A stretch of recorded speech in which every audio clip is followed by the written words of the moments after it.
Hello guys, today we are going to show you how to add story highlights on Facebook. So let's start the process. Open your Facebook app. After it opens, you will see the three lines with your profile icon. Tap on these three lines. Now again tap on your profile name. Now here are the three dots just next to your edit profile icon. Tap on these three dots and tap on the third number archive. Now again tap on the option story archive. So here are the stories which I recently used on my Facebook ID.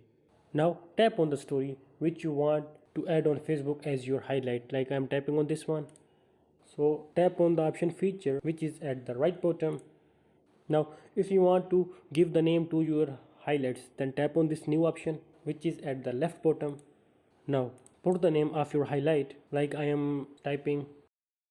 After writing the name, if you want to add more, then simply tap on add more and choose another one. But for me, I will add only one. So after adding as much as you want, then simply tap on the save icon.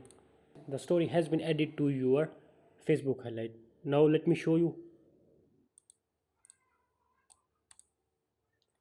So as you see, here is my story highlight. So by this way, you can add your story highlight to your Facebook.